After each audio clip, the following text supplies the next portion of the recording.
पाकिस्तान के prime minister Imran Khan ने एक ऐसी तकरीर की जिसको सुनने के बाद अंदाज़ा हुआ कि शायद उनको एहसास हो गया कि उनके जाने का वक्त आ गया है। इसलिए वो धमकियां देने पर उतर आए और उन्होंने अपोजिशन को धमकियां दी और अपने कारनामे गिनवाए। और उनका सबसे बड़ा कारनामा उनके बकौल करप्शन के ख़िलाफ़ जाना है। मगर उससे अगले रोज़ ही जो रिपोर्ट आई इंटरनेशनल ट्रांसपेरेंसी की, उसमें कहा गया कि इस वक्त पाकिस्तान में करप्शन अपने लो लेवल पे है, यानी इंतहाओं को छू रही है।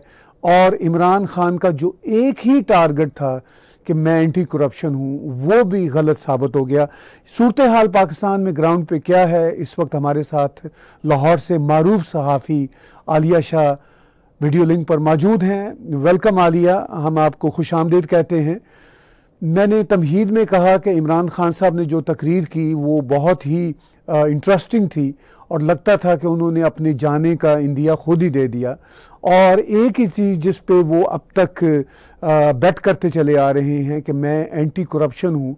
जो इंटरनेशनल ट्रांसपेरेंसी की रिपोर्ट है वो तो उनके इस दावे का भी साथ नहीं देती। आप कैसे देखती हैं इस वक्त पाकिस्तान में जो सूरत हाल है?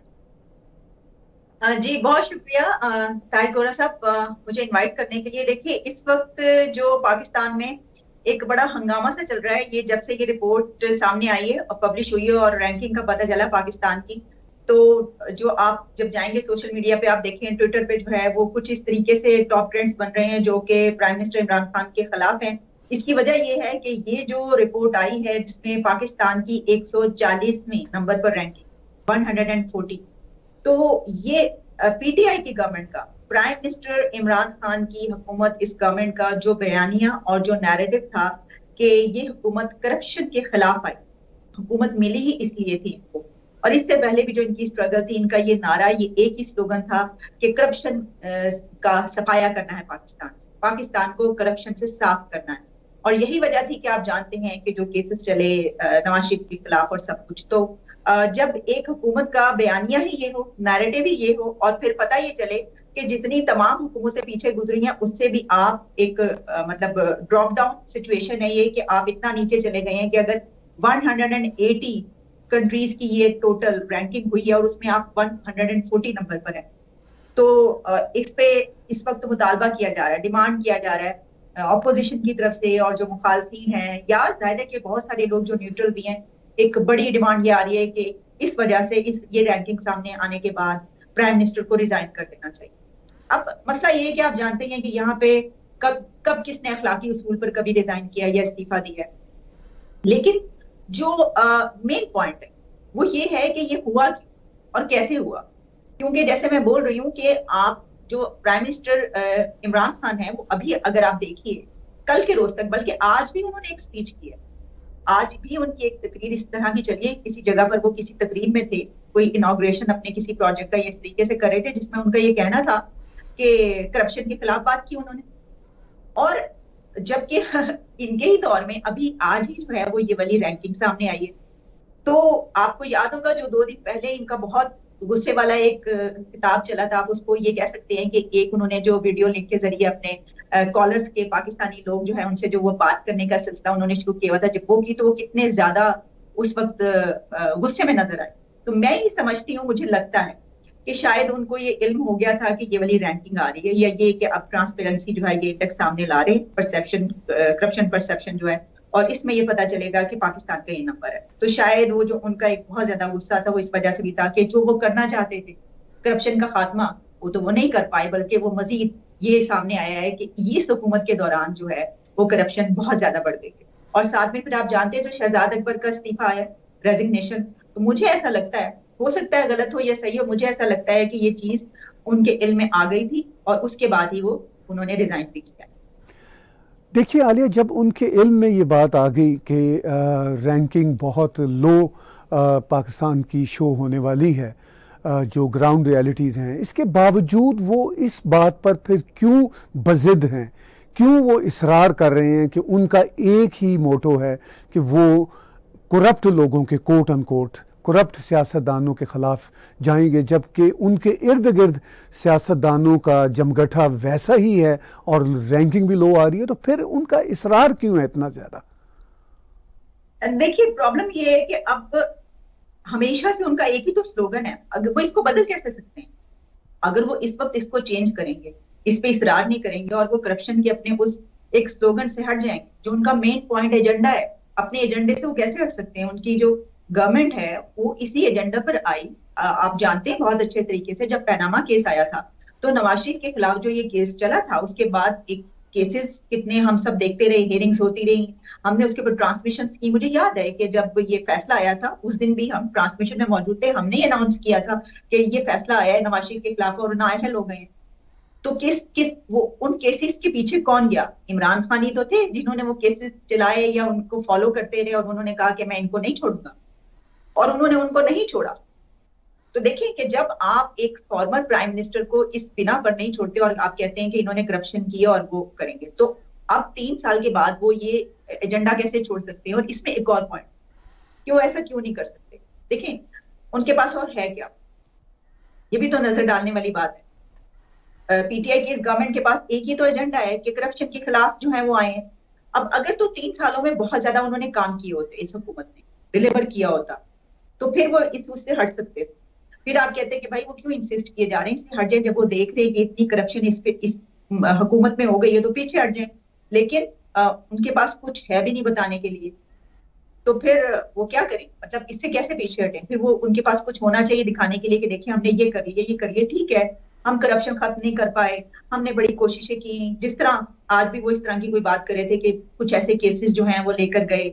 आपको याद होगा कुछ ऐसे केसेस जो कि हम हारे भी हैं करप्शन में, वहां पर जो है नहीं बन सकी इस हुकूमत की बात कि जी ये करप्ट है, इनके खिलाफ ये किया जाए, किया जाए। तो दूसरे मुल्कों की जो अदालतें हैं वो तो अपने कानून के मुताबिक चलेंगी ना, वो खुद अपने एविडेंसेस देखेंगी कि किस तरीके से कोई जो है वो वाकई उसके खिलाफ ये उसको कन्विक्ट किया जा सकता है, ये नहीं किया जा सकता। हमारे कहने पर या हमारे पीएम के कहने पर तो दूसरे कंट्रीज की कोर्ट्स नहीं चलती, हमारी अपनी कोर्ट्स की और बात है। ठीक है, लेकिन तो मेरा कहने का मकसद ये है कि जब उनके पास कुछ और दिखाने के लिए भी नहीं है, तो फिर वो कैसे अपने इस बात से पीछे हटें? फिर वो करें क्या? आप ठीक कहती हैं कि वो एक ही एजेंडे पे हैं, मगर उनका एजेंडा वो फेल हो चुका है। लेकिन उन्होंने अपनी तकरीर में कहा कि अगर उनको हुकूमत से बाहर किया गया तो वो जीना हराम कर देंगे, सड़कों पे निकल आएंगे। और हमने देखा कि गुज़िश्ता 22 साल से तहरीक इंसाफ की तरफ से और ख़ास तौर पर इमरान खान की तरफ से एक ही एजेंडे पे बात हुई, एक ही नारा रहा सड़कों पे कि जी मैं करप्ट लोगों को अंदर कर दूंगा। लेकिन अब वो जब ये धमकी देते हैं कि अगर उनको इक़्तिदार से बाहर निकाला गया तो वो अपोजिशन को चैन से नहीं बैठने देंगे। अब कैसे अवाम उनका नैरेटिव बाय करेंगे, जबकि उन्होंने एक तरफ तो अपनी नलायकी कोट अन कोट साबित की, अवाम शदीद नाराज़ है, और दूसरी तरफ जिस एजेंडे पर वो थे वो एजेंडा भी फेल हो गया खुद उनकी हुकूमतों के दौरान, यानी पिछले बरस भी इस बरस भी। इंटरनेशनल ट्रांसपेरेंसी का यही कहना है कि भाई करप्शन पिछले बरस भी बड़ी थी पाकिस्तान में, अब भी बड़ी है। तो अब वो आवाम को कैसे कन्विंस कर पाएंगे? देखिए कन्विंस करने का तो उनके पास इसके अलावा मुझे कोई नजर नहीं आ रहा कि वो क्या कहेंगे अवाम के पास। जो आप ये बात कर रहे हैं कि वो गुस्से में नजर आया और उन्होंने कहा कि मैं नहीं छोड़ूंगा, और फिर उन्होंने, आपको याद होगा, ये भी कहा कि अगले 5 साल भी है। मैं आपको बता रहा हूँ कि अगले 5 साल भी हमारे। इससे वो नजर आ रहा है कि उनको ये पता चल गया है कि जो उनके लिए वोट लेना बड़ा मुश्किल हो जाएगा। अवाम के पास उनके लिए उनकी हुकूमत का, उनके मेंबर्स का जब इलेक्शन आते हैं तो वोट लेने के लिए जाना बड़ा मुश्किल हो जाएगा। ये वो जान चुके हैं, इसीलिए वो इतने गुस्से में नजर आ रहे हैं। और वो उन कुव्वतों को, उन तमाम लोगों को और अपोजिशन को भी ये कहते हुए नजर आ रहे थे कि मुझे अगले 5 साल चाहिए, क्योंकि वो ये जानते हैं कि खुद से वो अगर हुकूमत के पास जाएंगे, उस पर जाएंगे अवाम के पास, तो उनको ये 5 साल नहीं मिल सकेंगे, उनको किसी ना किसी का सहारा लेना पड़ेगा। तो आप ये जो बात कर रहे हैं कि वो किस बेस पर जाएंगे, मैं नहीं समझती कि कोई बेस मौजूद है कि वो किस बेस पर जाएंगे, सिवाय इसी उस पे कि जो वो हमेशा से कहते आए कि वो अपनी बात पर कायम रहते हैं। उनको इस चीज से कोई फर्क नहीं पड़ता कि वो गलत कह रहे हैं या सही कह रहे हैं। वो ये समझते हैं, देखिए ना, वो ये समझते हैं कि वो सबसे ज्यादा ऑनेस्ट और सबसे ज्यादा एक ऐसे पॉलिटिशियन है जिनके ऊपर कोई दाग नहीं है और ना ही कभी हो सकता है। जबकि दूसरे पॉलिटिशियंस को वो ये समझते हैं, शहबाज शरीफ को कह देते हैं, अभी उन्होंने 2 दिन पहले कहा कि वो तो मुजरिम है, मैं तो उसके साथ बात ही क्यों करूं, मैं हाथ ही क्यों मिलाऊं। वो तो पार्लियामेंट में दूसरे जो पॉलिटिशियंस हैं उनके साथ बैठना या बात करना पसंद नहीं करते। तो वो इस नैरेटिव पे इसी तरह खड़े रहे कि तुम लोग मेरे सामने हो क्या। अब आप खुद सोचिए कि दारिसा, जब आप ये बात करें, आप खुद ये सोच रहे हैं कि देखिए इसके बाद जो है वो इमरान खान किस तरह जाएंगे अवाम। तो आप ये देखें कि जब उन्होंने एक बड़ी एग्रेशन वाली एक ऐसी स्पीच की, बैठ के जो कॉलर्स के जवाब दिए, उस दौरान जो उन्होंने बातें की, तो उसमें उन्होंने क्या बात की।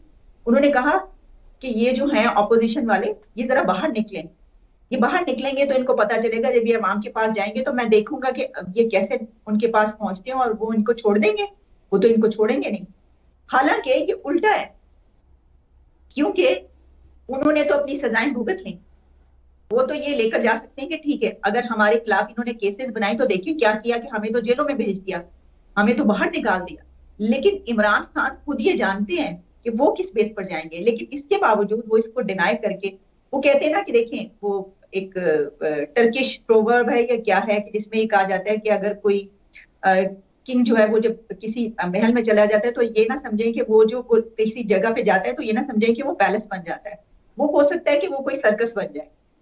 तो ये एक सर्कस का माहौल हमें नजर आता है कि वो जानते हैं, बहुत अच्छे तरीके से जानते हैं कि इस बार उनका अवाम में जाना, भाई अगर 2 सालों में वो कोई मिरेकल कर लें तो मैं इस बारे में नहीं कह सकती, ठीक है कर लें, करके दिखा दें और अवाम में जाएं हम।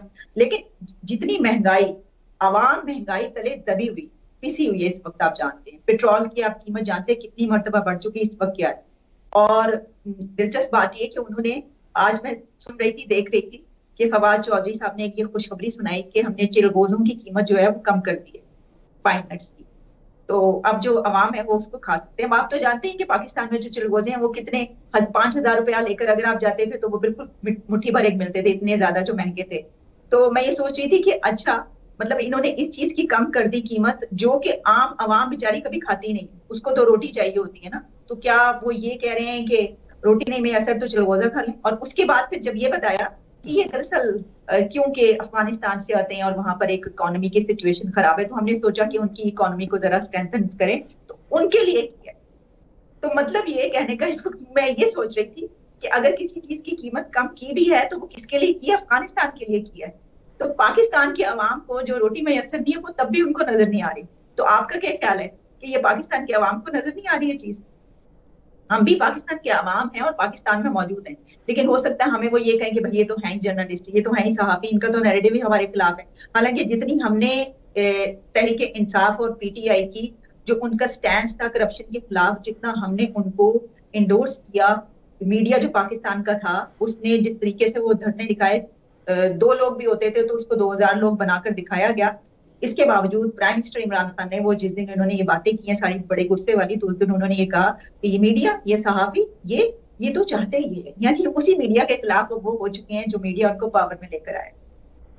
तो देखिए बात यह है कि इमरान खान जो बुनियादी तौर पर 22 साल अपनी तहरीक चलाते रहे, वो एक एजेंडे पे चलाते रहे। अब आवाम के सामने वो मुकम्मल तौर पर एक्सपोज हो गए हैं और उन्होंने अपनी तकरीर में एक बात कही कि मुझे तो सियासत में आने से पहले हर कोई जानता था। तो यहाँ पे बैठे हुए हम कनाडा में सोच रहे थे कि क्या पाकिस्तान में सुपरस्टार क्रिकेटर एक ही शख्स रहा है? बहुत सारे नाम हैं, कोई एक नाम थोड़ा है। तो उनको अपनी ज़ात के बारे में जो नरगसियत का एहसास है कि वो he is the only man, अब वो ओनली मैन वाला भी जो एक ऑल्टरनेट अवाम देखना चाहते थे वो भी ख़त्म हो गया। तो क्या वजह है कि इमरान खान इसको रियलाइज नहीं कर रहे कि वो he is not the only man? इसकी वैसे तो कई एक वजूहात हो सकती हैं, लेकिन मेरे ज़हन में जो आपने जब ये सवाल किया, तो अगर इसको इस तरीके से देखा जाए तो एक तो ये कि उनकी सारी जिंदगी अगर आप उठाकर देखिए तो उनकी पूरी लाइफ में वो एक सेलिब्रिटी रहे, एक हीरो रहे, और एक फेम का वो हाल था कि दुनिया क्रेजी थी उनके पीछे। एक बड़ी जो सुपरस्टार होता है किसी भी कंट्री का, तो एक दुनिया पागल थी उनके पीछे, जब वो कैप्टन थे, जब वो क्रिकेटर थे, और ये सब कुछ चलता रहा। एक तो उन्होंने वो फेम देखा, उसके बाद फिर जब उन्होंने ये इरादा किया ये कैंसर हॉस्पिटल बनाने का, तो लोगों ने जो है वो अपने खवातीन ने जेवर तक उतार उतार के उनको सड़कों पर दिए, फेंके उनके ऊपर कि ये ले जाए। और उन्होंने एक वाकई एक इतना बड़ा कारनामा करके दिखा दिया कि कैंसर हॉस्पिटल उन्होंने बना के दिखा दिया। हम जो बात उन्होंने की उसको हम डिनाई नहीं कर सकते और नहीं करना चाहिए। एक ऐसा अस्पताल जो उससे पहले कोई नहीं बना पाया था, ठीक है, तो उन्होंने वो बनाकर दिखा दिया, हालांकि वो हुकूमत में नहीं थे, तो उनका मजीद वो जो मोराल था वो हाई हो गया। और उन्होंने कहा कि मैं परफेक्ट, अब मुझे कोई नहीं हरा सकता, वो पहले से। अच्छा, इसमें एक और एलिमेंट मैं ये समझती हूँ इसलिए कि उनकी नेचर में भी मेरा ख्याल है कि शायद ऐसा है। मैं नहीं जानती उनको बिल्कुल भी इस हवाले से कि मेरी उनसे कोई ऐसी मुलाकातें और मैं जानती हूँ नहीं, लेकिन जाहिर है कि आपकी ऑब्जर्वेशन होती है। और आप जानते हैं, एक बीइंग अ जर्नलिस्ट, एक आध मरतबा मुलाकात से ये मतलब नहीं होता कि आप किसी बंदे को बहुत करीब से जानते हैं। लेकिन इमरान खान को पूरे पाकिस्तान जो है वो ऑब्जर्व करता रहा, स्टार्ट से लेकर अब तक। तो मेरा ख्याल है कि लोग ये समझते हैं कि उनके अंदर एक ये चीज है जो आपने, नरगिसियत, वो अपने आप को बहुत ज्यादा हाई पेडेस्टल पे रखते हैं और दूसरों को वो बहुत एक ऐसे उस पे रखते हैं। फिर ये भी कहा जाता है कि उनके अंदर जो है वो चीज है कि वो माइंड करते हैं बहुत अगर उनको कोई क्रिटिसाइज करे, बेशक वो सही क्रिटिसिज्म भी हो रहा हो। तो ये तो उनकी तकरीरों में हमें स्पीचेस में नजर आती है बात, वो किसी को बर्दाश्त नहीं करते। अब आप देखें ना कि जो ये स्ट्रगल थी उनकी पार्टी, जब वो उसमें आ गए, पहले वो कंटेनर पे रहे, तो फिर उन्होंने जिस तरीके से अपनी ये तहरीक चलाई उसमें नजर आता था कि ये कुछ मतलब जो वो एक कैंपेन थी वो जाती इंतकाम की तरफ बढ़ती हुई नजर आई। लोगों ने भी ये कहा कि देखिए जिस तरह के नारे, जो जुबान इस्तेमाल की गई, उन पे बहुत ज्यादा तनकीद की गई कि देखिए ये जुबान जो है ये इस्तेमाल नहीं की जानी चाहिए। लेकिन उससे पहले हमने देखा कि अगर पाकिस्तान की तारीख आप उठा के देखें तो जो बेनजीर भुट्टो थी उनके खिलाफ भी इस तरह की जुबान इस्तेमाल की गई, लेकिन वो बीइंग अ वुमेन, क्योंकि पाकिस्तान में आप जानते हैं इन कंट्रीज में तो जो खातून होती है उसके खिलाफ तो बहुत ही आसान होता है ना, उसकी जो है कैरेक्टर असैसिनेशन करना या वो किया गया।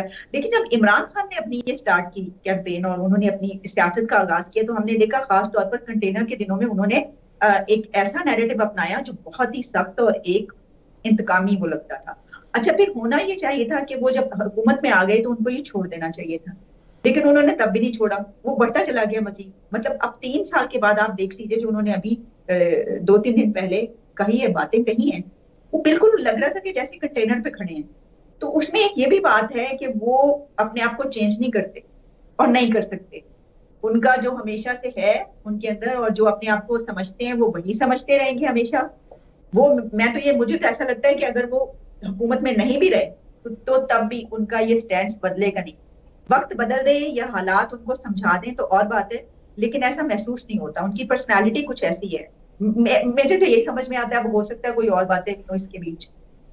जी देखिए, आपने बड़ी अहम बातें की। आपने कहा कि शुरू से ही वो एक स्टार रहे, मगर मैंने पीछे कहा कि स्टार तो पाकिस्तान में कोई एक नहीं, बहुत सारे रहे हैं, क्रिकेट की दुनिया में ही बहुत सारे रहे हैं।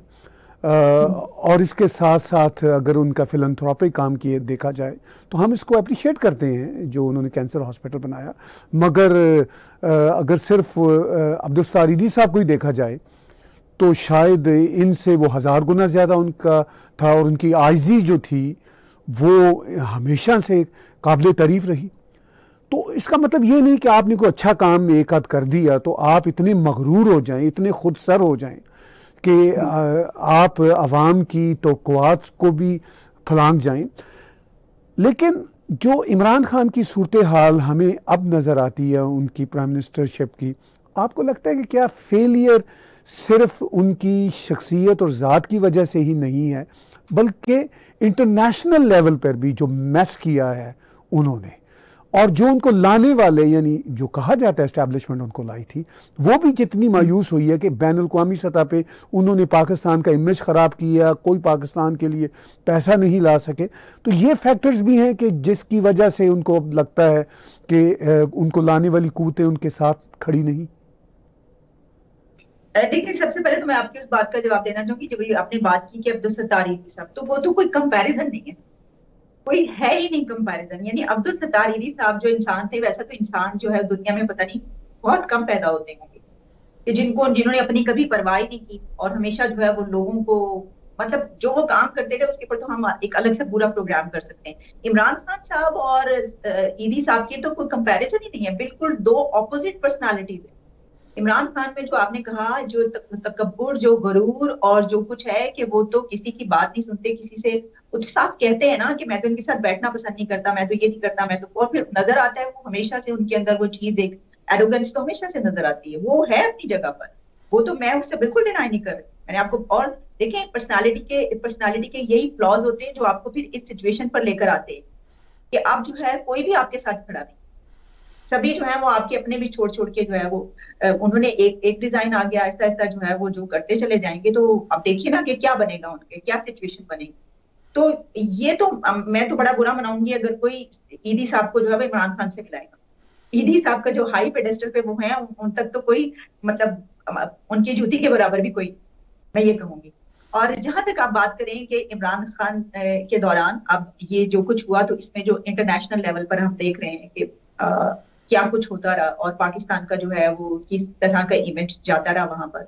और फिर आपने कुछ उन लोगों की भी बात की जिनके मुतालिक ये कहा जाता है कि वो लेकर आए। तो पहले देखें, अगर हम जो बैरूनी महाज है उसकी बात कर लें कि पाकिस्तान की जो सिफारतकारी है उसका हाल देख लें आप, बहुत ही बुरा रहा। वही तो मैंने बात कर रही हूँ कि इमरान खान के पास एक यही तो है बात कि वो करप्शन के किए करते थे। अगर वो इसको अभी छोड़ देंगे, जो कि फेल हो गया, छोड़ना पड़ेगा, फेलियर है ना, कि वो तो उल्टा आ गया रिजल्ट जो आया है। आप तो 23 ग्रेड नीचे चले गए अपने 1-3 सालों में, 140 पे, 140वें नंबर पर। तो अब आप ये अगर नैरेटिव अपनाए भी रखेंगे तो इसका क्या फायदा होगा? कोई फायदा नहीं होगा।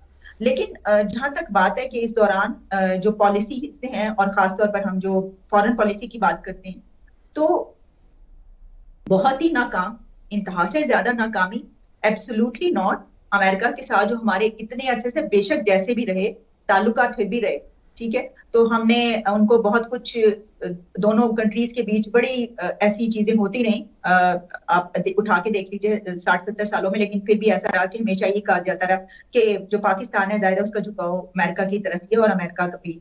लेकिन हमने देखा कि हमने वो भी खो दिया, मतलब वो एक कॉल करने पर भी जो है वो तैयार नहीं, और दूसरी तरफ से कोई और है जो कि कॉल उठाते ही नहीं। तो इस तरह की चीजें जो है ये हम देखते रहे। तो सिफारत करी, और अगर हम बैरूनी महाज देखें उस पर भी नाकामी नजर आती है, हमें कुछ भी ऐसा नजर नहीं आता कि जिसको हम कहें कि कामयाबी है। और जहां तक आप बात करें कि जो लाने वाले हैं, तो देखें, अब आप देखिए ना शेख रशीद साहब क्या कहते हैं। वैसे तो इस बात पर उनसे पूछना चाहिए कि देखिए आप कितनी बड़ी एक गलत बात कह रहे हैं जो कि कानूनी तौर पर जो है ये जुर्म होना चाहिए, कि वो ये कह रहे हैं कि हमारे प्राइम मिनिस्टर के सर पे हाथ है।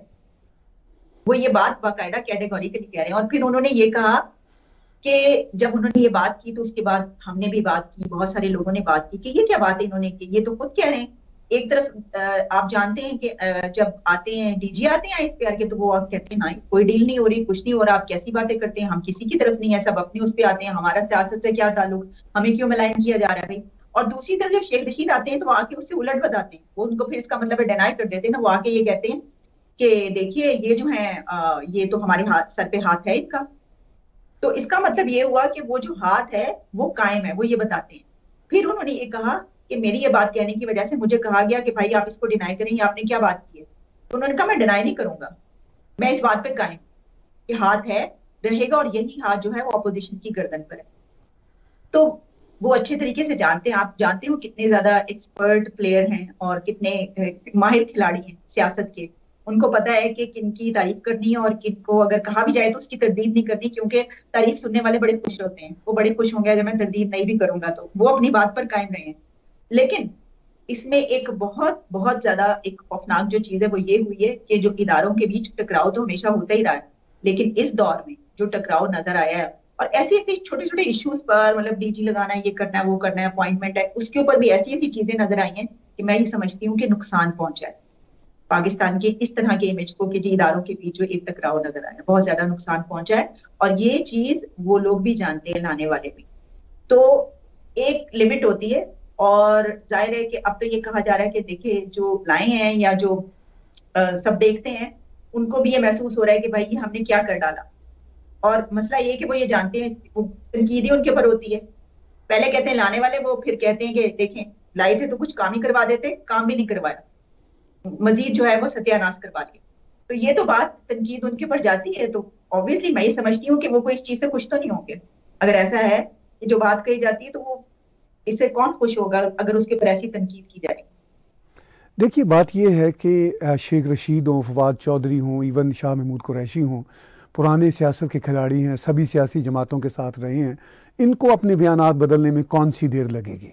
इमरान खान के पास अपने आप को बदलने के लिए कुछ नहीं है, बाकी तो अपने आप को 1 मिनट में बदल लेंगे, ये हकीकत अपनी जगह पे। लेकिन मूविंग फॉरवर्ड हमें आखिर में ये बताइए आलिया, पाकिस्तान में इस वक्त सूरत हाल क्या लगती है? चूँकि इमरान खान की तकरीर तो इंडिकेट कर रही है कि उनके दिन गिने जा चुके हैं, लेकिन उनको इक़्तिदार से उतारा नहीं जाएगा, ना उतारना चाहिए, इसलिए कि उनको सियासी शहीद बनने का मौका नहीं मिलना चाहिए। लेकिन क्या अर्ली इलेक्शन की कॉल आपको नज़र आती है? चूँकि वही एक कानूनी सूरत नज़र आती है। इसमें ये देखिए कि जो अपोजिशन है उसने प्रोटेस्ट का ऐलान किया है और वो कह रहे हैं कि 23 मार्च को वो वहां पे पहुंचेंगे इस्लामाबाद और वहां पे वो प्रोटेस्ट करेंगे, जिसके ऊपर शेख रशीद उनको ये कह रहे हैं कि आप ये ना करें क्योंकि वो OIC के उन्होंने लीडर्स को बुलाया है तो वो बहुत मसला पड़ जाएगा। लेकिन आपको याद होगा जब कंटेनर था और ये वाइस वर्सा सिचुएशन थी, PMLN हुकूमत में थी, तो उस वक्त मेरा ख्याल है कि शायद चाइना के प्रेसिडेंट ने आना था, ये ऐसा कुछ था, तो इनके धरने की वजह से वहां पर वो नहीं आए थे, कैंसिल हो गया। तो वो उन्होंने कहा था कि नहीं हम तो नहीं हटाएंगे। लेकिन मेरा ख्याल ये है कि शायद जो अपोजिशन है वो मान जाए, और क्योंकि पीपल्स पार्टी इस तरह की बातें मान जाया करती है कि ठीक है हम जो है वो इस तरह की कोई बात नहीं करेंगे। लेकिन देखते हैं, जहां तक अब अपोजिशन बेशक प्रोटेस्ट भी करेगी, मैं ये समझती हूँ कि इस वक्त हुकूमत का खत्म करना या ये कि कोई जाहिर है कि फिर कोई और इंटरिम सेटअप आएगा, क्या होगा, अपोजिशन के अपने उसमें भी शायद नहीं है, क्योंकि अपोजिशन भी हो सकता है ये चाह रही हो कि कंप्लीट करें और उसके बाद जो है एक प्रोसेस जो है वो स्टार्ट हो और फिर इलेक्शन हो और फिर हमें मिले। मुझे ऐसे ही लगता है, हो सकता है कि ये ऐसा ना हो। लेकिन जहां तक आप बात ये करें कि किस हद तक चांसेस हैं कि ऐसा कुछ हो सकता है, तो देखिए मैंने आपको बताया कि ये जब से ये आए, ये रैंकिंग आई है उस वक्त से लेकर अब तक टेलीविजन चैनल आप उठा के देखें, वहां पर जो है वो अपोजिशन की तरफ से मुतालबा आ रहा है, डिमांड किया जा रहा है कि जनाब ये जो है ये रिजाइन करें। देखें इन्होंने जो है कैंपेन चलाई थी एक करप्शन के खिलाफ, और इनकी अपनी हुकूमत में जब ये इतना ज्यादा करप्शन का ये इंडेक्स आ रहा है तो फिर इनका तो खत्म हो गया नैरेटिव। तो फिर ये सोशल मीडिया पे भी ट्रेंड्स चल रहे हैं। उसके बाद PM खुद क्या सोचते हैं या खुद क्या देखते हैं, वैसे तो मैं ये समझती हूँ कि वो किसी भी कीमत पर हुकूमत छोड़ने को खुद से तैयार नहीं होंगे, और नो कॉन्फिडेंस जो है वो उस पर डिपेंड करता है अपोजिशन पे कि वो ला सकती है। क्योंकि अगर आप देखें इसके बावजूद हम ये बात तो कर रहे हैं, लेकिन गुज़िश्ता कुछ दिनों में, कुछ महीनों में जितनी भी लेजिस्लेशन के लिए जो भी मूवमेंट चली पार्लियामेंट के अंदर, उसमें हुकूमत ने कामयाबी हासिल, यानी ऐसी भी कवानीन बनवा लिए ढेरों के हिसाब से, एक साथ ही उनको पास करवा लिया। और फिर कहा यह गया कि जो ऑपोजिशन के लोग थे, जब उनसे बार बार ये पूछा जाता है भाई आपने क्यों आए, आपने क्यों उसके हक में दिया, तो वो कहते हैं कि हमें तो फोन आते नहीं, हमें फोन आ जाता है कि नहीं आपने करना। अब आप जानते हैं फोन किस तरफ से आता है। तो वो उसमें कामयाब रही हुकूमत अपने टैक्टिक्स के जरिए, या जो भी प्रेशर जिस तरफ से भी डलवाया, क्योंकि कहते हैं कि सेम पेज तो है। तो जब सेम पेज मौजूद है, फर्ज करें अगर हम ये समझें कि आपने ये जो सवाल किया इसमें एक बहुत बड़ा फैक्टर ये है कि सेम पेज है या नहीं, अगर तो नहीं है तो फिर तो ये जो आप बात कर रहे हैं कुछ भी हो सकता है। लेकिन अगर मौजूद है तो फिर अगर कोई ऐसी सिचुएशन बनती है कि हुकूमत को गिराने की, या ये कि कुछ ऐसा बनता है, तो फिर मेरा ख्याल है कि वो ऐसा नहीं होने देंगे जो उनके साथ हैं, अगर कोई है। बहुत तो अगर नहीं है जी, बहुत ही आखिर में इस बात पे भी आपकी राय लेना चाहूँगा कि हो सकता है कि सेम पेज हो या मजबूरियाँ हों इनको लाने वालों की, लेकिन अगला जो 1.5 बरस है, पाकिस्तान का जो इंटरनेशनल मैस है, जो इकोनॉमिक सिचुएशन इतनी ख़राब है, इस शख्स को रख कर तो वो और ख़राब होगी, वो तो मैनेज ही होता नज़र नहीं आ रहा। तो उसको कैसे सेम पेज वाले मैनेज करेंगे? ये तो वही बेहतर जाएंगे। तारिक वोरा साहब आप मुझसे ये सवाल करें, क्योंकि ये तो वो ज्यादा बेहतर जानते हैं। लेकिन ये जो आपने कहा इमेज, अब देखिए ना कि 1.5-2 साल तो रह गए, और इस दौरान जो है वो अगर फर्ज करें कि ऐसी कोई जमीन हमवार की जाती है कि भाई इस तरफ चला जाए, तो उसको भी अगले चंद महीने बहुत अहम, हो सकता है कि ऐसा कुछ सोच लिया जाए। हो सकता है ये जो आपका सवाल है ये बाकी लोगों के जहनों में भी हो, और जिनकी हम बात करें उनकी, कि वो सोच रहे कि भाई बहुत हो गया, बस बहुत हो गया। अब तो हर रोज जो है कोई ना कोई इस तरह की बात निकलती है कि पूरी दुनिया में वो जारी होती है और बदनामी हो रही होती है। तो ये सोच के कुछ ऐसा हो, और फिर ऑपोजिशन भी जबकि तैयार बैठी है और डिमांड भी कर रही है, और कुछ से एहतजाज भी शुरू हो रहा है, प्रोटेस्ट भी हो रहा है। तो बस आप ये समझ लीजिए कि ये जो 6 मंथ्स हैं अगले, ये बड़े ही क्रूशल है। और आप देखेंगे डेली बेसिस पे, अभी देखिए मैंने बल्कि कल ये बात की थी अपना व्लॉग करते हुए, कि देखिएगा अभी जब शहजाद अकबर का रेजिग्नेशन आया तो हर रोज आपको कोई ना कोई ऐसी बात नजर आया करेगी, कुछ ना कुछ खड़ा हर रोज होगा।